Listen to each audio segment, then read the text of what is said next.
Assalamualaikum warahmatullahi wabarakatuh.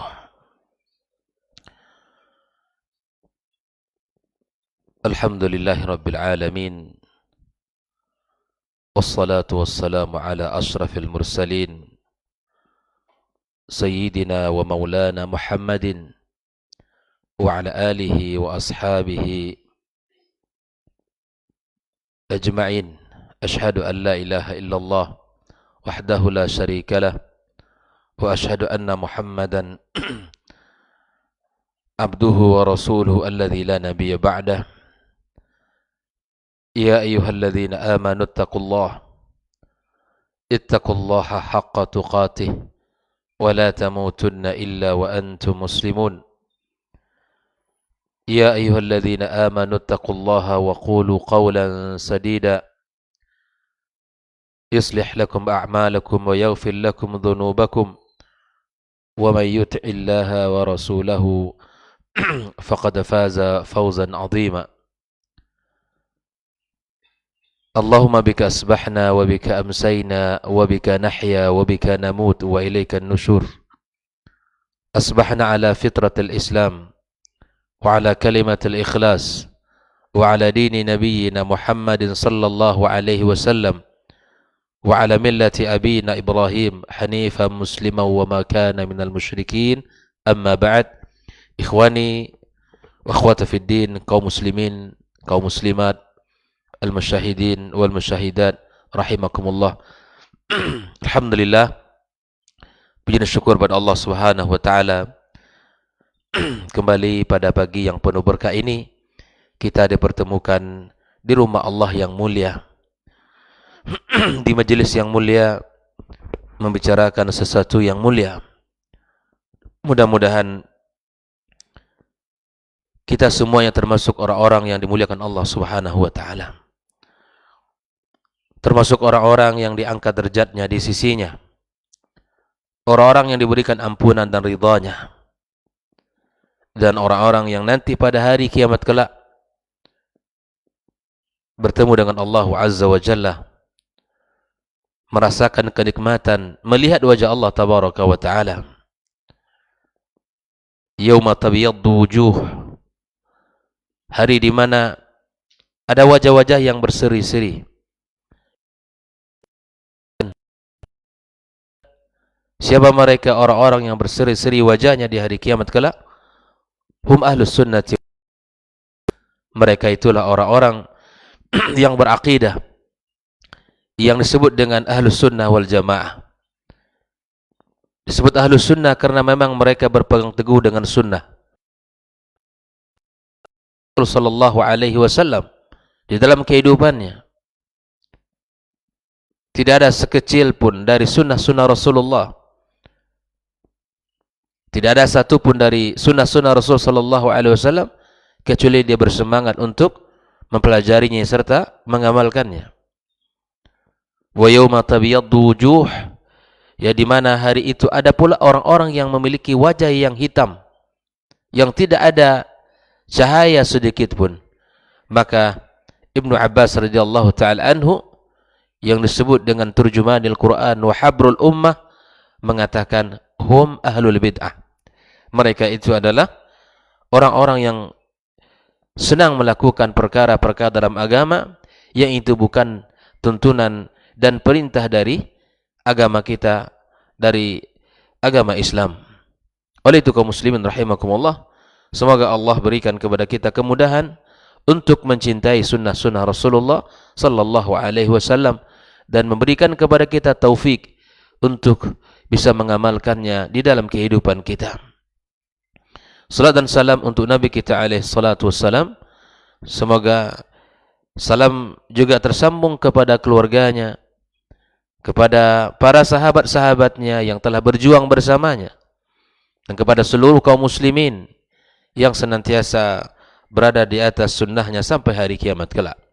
Ikhwani kaum muslimin, kembali kita melanjutkan pertanyaan yang ke-107.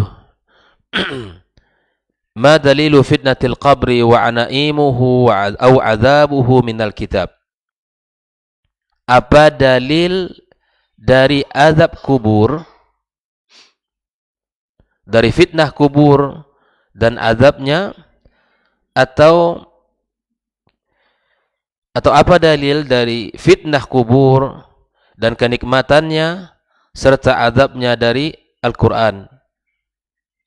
Kalau kita melihat dari jawaban Syekh terhadap pertanyaan di atas, maka dia menukilkan ada beberapa ayat yang menjadi dalil adanya kenikmatan kubur dan azab kubur.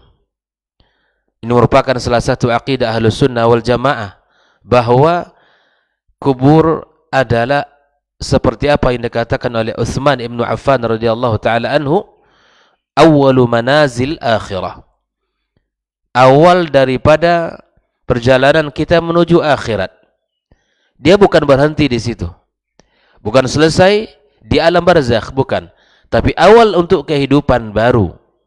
Awal untuk sebuah perjalanan yang lebih panjang daripada perjalanan kita di dunia.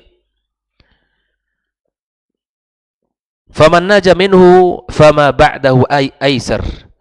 Orang yang selamat di dalam kubur, maka apa yang akan dilakukan setelahnya akan lebih mudah. Faman lam yanju fama ba'dahu ashad.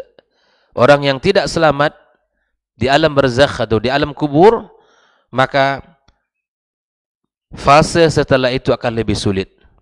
Inilah yang dikatakan oleh Utsman ibn Affan radhiyallahu taala an. Kemudian di antara ayat yang dijadikan dalil sebagai adanya fitnah kubur, maka di antaranya firman Allah Subhanahu wa taala surah Al-Mu'minun ayat 100, Allah tabaraka wa taala berfirman, kalla innaha kalimatun huwa qailuha wa min waraihim barzakhun ila yaumi yub'atsun. Nah, sekali-kali tidak, kalla itu ada dua makna dalam ayat Al-Quranul Karim. Nah, sekali-kali tidak, ini menunjukkan ya pengingkaran. Yang kedua, menunjukkan betul-betul adanya. Maka di sini Allah katakan kalla innaha kalimatun huwa qailuha wa min waraihim barzakhun ila yaumi yub'atsun. Ya, ini menunjukkan tentang isbat fitnatul qabr, na'imuhu wa adabuhu, ya, bahwa adanya nikmat kubur dan ada pula azab kubur. Seperti yang Allah katakan terhadap Fir'aun, wa haqa bi'ali fir'auna su'ul azab. Keluarga Fir'aun itu dikepung oleh azab. Dikepung oleh azab. Dia dan seluruh orang yang ada di sekitarnya dikepung oleh azab Allah Subhanahu wa taala. An-naru yu'raduna 'alaiha ghuduwan wa 'ashiyya wa yawma taqumu as-sa'atu adkhilu ala fir'aun ashaddal 'adzab. Di mana neraka, api neraka itu ditampakkan kepadanya, disiksakan kepadanya setiap pagi dan sore. Sampai kapan? Sampai terjadinya hari kiamat. Dan ketika kiamat sudah tiba, Allah perintahkan kepada malaikatnya, adkhilu ala fir'aun ashaddal 'adzab. Maka masukkan keluarga Fir'aun kepada azab yang sangat pedih. Al-Imam Ibnu Katsir menyebutkan dalam ayat ini bahwa mereka diazab, Fir'aun dan seluruh orang yang ada di sekitarnya yang beriman kepadanya diazab oleh Allah Azza wa Jalla. Ruh mereka diazab. Ya, ada pun jasad Fir'aun kita tahu sekarang lagi dijadikan sebagai ayat-ayat Allah tabaraka wa taala. Ini berada di Mesir. Mungkin ada orang mengatakan bagaimana dia diazab sementara jasadnya dilihat di dunia ini. Al-Hafidz Ibnu Katsir menyebutkan ya ruh mereka, ruh mereka ini, ya ruh mereka diazab oleh Allah tabaraka wa taala. Nanti setelah hari kiamat barulah diberikan azab ya ruhan wa jasadan, ruh dan jasadnya sekaligus. Begitupun dengan seluruh orang yang diazab oleh Allah. Ini kalau ada orang yang menggali kuburan kemudian kuburannya terlihat jasad sudah hancur. Jasad sudah bergabung dengan tanah, bahkan ya sudah hilang. Nah, apakah mereka ini tidak disiksa? Tidak. Berdasarkan ayat ini dan ayat-ayat yang lain, ini ayat yang berbicara tentang Fir'aun, azab yang Allah berikan, mereka orang-orang yang diazab itu akan, ya, mereka yang tidak beriman kepada Allah diazab oleh Allah Subhanahu wa taala. Nah, oleh itu kaum muslimin, ya, bahwa ayat ini menjadi dalil adanya nikmat dan azab kubur. Kemudian Allah juga mengatakan terhadap orang-orang yang beriman, yuthabbitullahu alladhina amanu bil qawli tsabit fil hayati dunya wa fil akhirah. Allah Subhanahu wa taala meneguhkan perkataan orang-orang beriman dengan perkataan yang kokoh, perkataan yang teguh fil hayati dunya, dalam kehidupan dunia, wa fil akhirah, dan kehidupan akhirat. Orang-orang beriman dibimbing oleh Allah Azza wa Jalla. Orang-orang beriman diteguhkan perkataannya oleh Allah. Kemudian Allah juga mengatakan, ya, tentang bagaimana akhir daripada kehidupan orang-orang yang kafir. Bagaimana mereka dalam sakaratil maut. Sakitnya luar biasa digambarkan oleh Allah. Walau tara idzal zalimuna fi ghamaratil mauti. Kalaulah kalian melihat di saat orang-orang yang zalim, orang-orang yang tidak beriman kepada Allah, ya, di dalam kematian mereka, fi ghamaratil maut, ya, dalam sakarat mereka, ya, di saat-saat menjelang kematian, sakaratil maut, ya, wal malaikatu basitu aydihim akhriju anfusakumul yawma tujzauna adzabal hun. Malaikat-malaikat Allah memukul dengan tangan mereka, kemudian mereka mengatakan, ya, akhriju anfusakum, keluarlah jiwa kalian, keluarlah ruh kalian, hari ini kalian diberikan balasan adab yang hina di sisi Allah Subhanahu wa taala. Orang beriman berbeda keadaan dan kondisinya. Datang malaikat-malaikat Allah dengan mengucapkan kalimat salam, keselamatan untuk mereka dan kabar gembira yang mereka sampaikan. Adapun orang-orang yang zalim, orang-orang yang kafir, mereka merasakan kesakitan luar biasa dan malaikat Allah Subhanahu wa taala yang akan memukul mereka dan mereka diberikan azab yang hina di sisi Allah Subhanahu wa taala. Kemudian, ya, ayat ini Al-Imam Al-Bukhari menyebutkan dalam kitab sahihnya. Ayat yang kita bacakan tadi, bagaimana orang-orang yang zalim menghadapi kematian, Al-Imam Al-Bukhari menyebutkan ayat itu pada bab azabul al-qabr. Bab yang ketika dia berbicara tentang azab kubur, beliau menukil ayat yang mulia ini. Allah juga mengatakan, sanu'adzibuhum marrataini thumma yuradduna ila adzabin azim. Dan masih banyak ayat-ayat yang berbicara tentang fitnatul qabri, ya, tentang fitnah kubur, ya, termasuk di dalamnya, ya, kenikmatan dan azab yang Allah berikan kepada orang-orang yang disiksa Allah Azza wa Jalla di alam kubur. Jadi sekali lagi, ya, bahwa kubur bukanlah, ya, tempat istirahat sebagaimana lazimnya orang mengatakan di sebagian masyarakat, ya, ketika jenazah diantarkan, maka ada yang memberikan kalimat sambutan, ya, mari kita antarkan si fulan ke tempat peristirahatan terakhir. Tentu ini adalah kalimat yang salah, pemahaman yang salah. Karena dia bukan tempat istirahat terakhir. Tempat istirahat terakhir di mana? Surga Allah Subhanahu wa taala. Tapi dia adalah awal dari sebuah perjalanan akhirat. Seperti yang kita katakan tadi dari Utsman bin Affan, faman naja minhu fama ba'dahu aisar.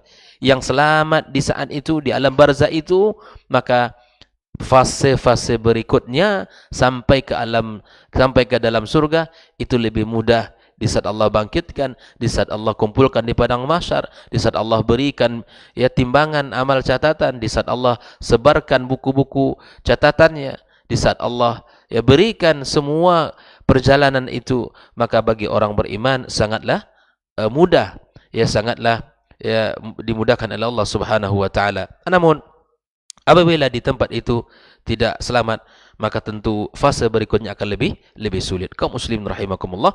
Pertanyaan yang ke-108, ma dalilu dzalika minas sunnah? Apa pula dalil yang berbicara tentang azab dan siksa kubur dari hadis Rasulullah sallallahu alaihi wasallam. Disebutkan al-ahaditsus sahihatu fi dzalika balagat mablagat tawatur. Hadis-hadis yang sahih berbicara tentang hal tersebut ya sampai pada derajat mutawatir. Di antara hadis yang dinukilkan adalah hadis Anas radhiyallahu taala anhu, anna Rasulullah sallallahu alaihi wasallam qaal, bahwa Rasul berkata, innal abda idza wudi'a fi qabrihi, sesungguhnya seorang telah diletakkan di dalam kuburnya, wa tawalla anhu ashabu, keluarganya, orang-orang yang mengantarnya sudah meninggalkan, balik ke rumah, ya. Wa innahu la yasma' qara'ani alihim, sesungguhnya dia mendengarkan ya entakan sendal mereka. Atahu malakan, kemudian di saat itu dua malaikat tiba datang kepadanya. Fayaqidani, kemudian didudukkan oleh malaikat itu. Ini masalah gaib dan ini butuh keimanan. Ini tidak bisa dibayangkan dengan duduknya kita di dunia ini. Ini alam lain.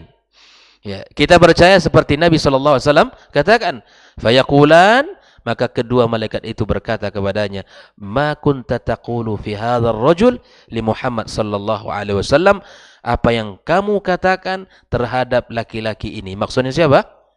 Nabi Muhammad sallallahu alaihi wasallam. Fa ammal mu'min, adapun orang-orang beriman, fayaqul, dia akan mengatakan perkataan seperti ini. Ashhadu annahu Abdullah wa rasuluh. Aku bersaksi bahwa Muhammad adalah hamba Allah dan Rasulnya. Itu orang beriman. Mudah-mudahan kita semua dibimbing Allah Subhanahu wa taala. Fayuqalu lahu unzur ila maq'adika minan nar, dikatakan kepada dia, lihatlah tempatmu dalam neraka. Diperlihatkan neraka itu oleh Allah Subhanahu wa taala. Qad abdalakallahu bihi maq'adan minal jannah fayarahuma jami'an. Allah telah ganti tempat itu dengan tempat di dalam surga. Allah perlihatkan surga dan Allah perlihatkan neraka. Apa hikmahnya? Agar orang itu tahu, orang beriman merasakan betapa nikmat dan lezatnya ya, surga tersebut. Faqala Qatada wa dzakara lana annahu yufsah fi qabri. Ya, Qatada mengatakan bahwa disebutkan juga bahwa di dalam kubur itu dilapangkan. Thumma raja'a ila hadis Anas, kemudian dia menyebutkan hadis Anas, qal wa ammal munafiq wal kafir, adapun orang munafik dan orang kafir, fayuqalu lahu, dikatakan kepadanya, ma kunta taqulu fi hadzal rajul, bagaimana pendapatmu tentang laki-laki ini?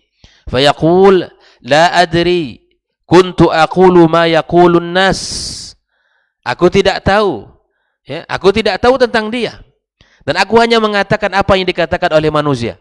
Inilah pentingnya kita belajar tentang ya Rasulullah sallallahu alaihi wasallam. Jangan sampai kita nanti mengatakan, jangan sampai seperti orang kafir, orang-orang munafikin mengatakan, aku katakan seperti orang katakan pada umumnya. Orang mukmin dia jelas ini adalah nabinya, ini adalah rasulnya. Tapi orang munafik, orang-orang kafir terhijab, tidak tahu apa yang bisa dikatakan terhadap Rasulullah sallallahu alaihi wasallam. Maka kemudian ya fayaqulu la adri kuntu aqulu ma yaqulun nas, fayuqal, dikatakan kepadanya, la daraita wa la talaita, engkau memang tidak tahu dan tidak pula membaca. Ya, perlu kita membaca, perlu kita bertanya, perlu kita melihat. Makanya orang-orang Yahudi, kata Nabi alaihi salatu wasallam, dan Nasrani, ya, ma min yahudiyyin wala nasraniyyin yasma'u bi, tak seorang pun dari Yahudi dan Nasrani yang mendengarkan tentang risalah Rasul. Falam yu'min, yang tidak beriman, fayamut wa huwa min ahlin nar, tidak beriman kepada Rasul, kemudian mati dalam keadaan seperti itu, maka tempatnya neraka. Waliyadzubillah. Kaum muslimin rahimakumullah, maka la daraita wa la talaita, engkau tak tahu dan tak pula membaca. Fa yadrib bimatariki min hadid darbatan, dipukul oleh malaikat dengan pukulan yang keras dari pukulan besi.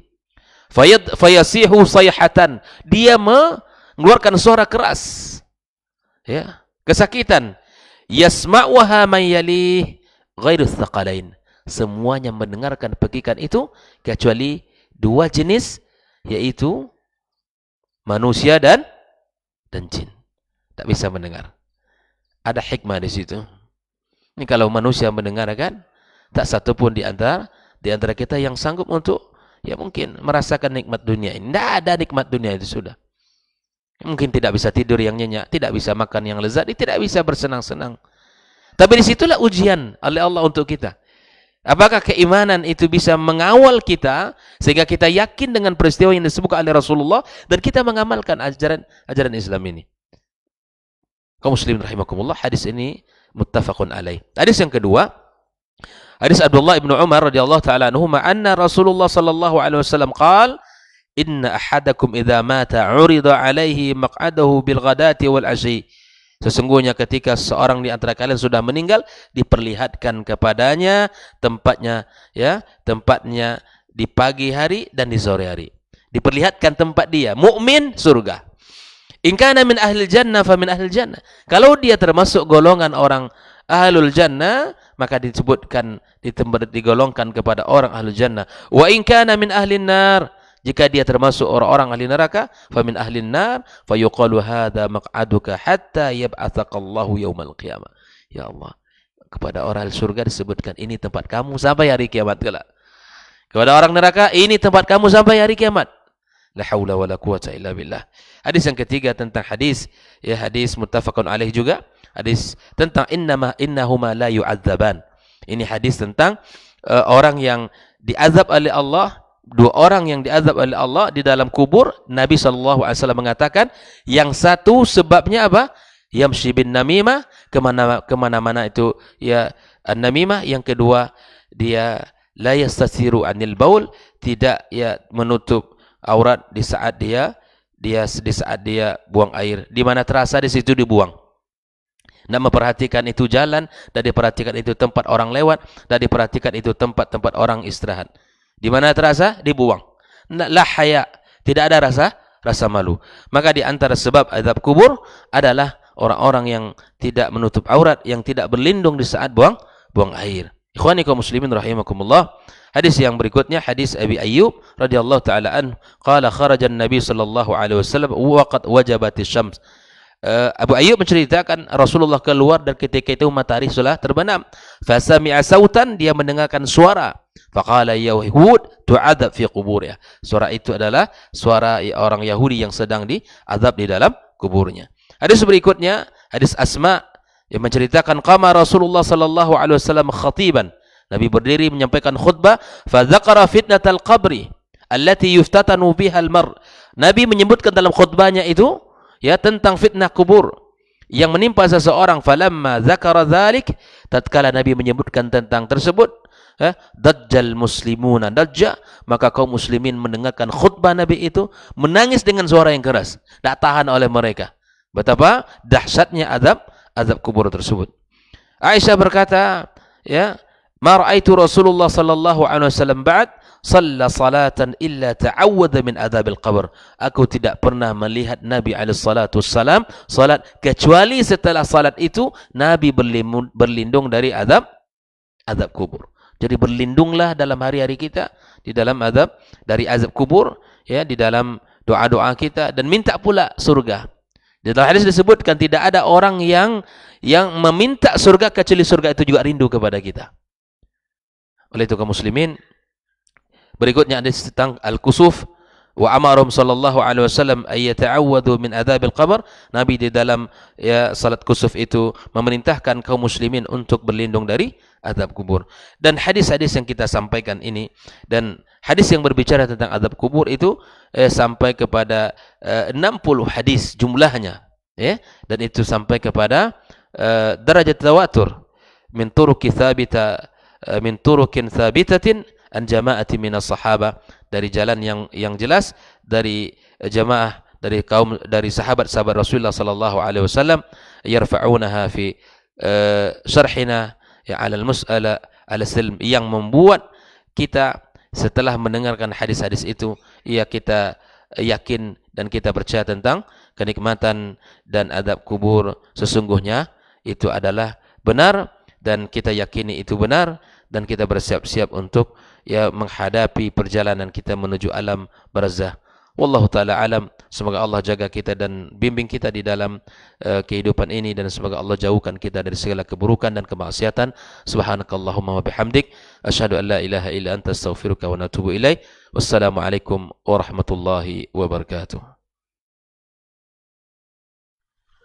Orang yang keluar dari rumahnya menuju rumah Allah untuk menuntut ilmu syar'i, maka sungguh dia sedang berjalan di jalan ilmu, dan itu akan memudahkannya untuk menuju surga Allah Subhanahu wa taala.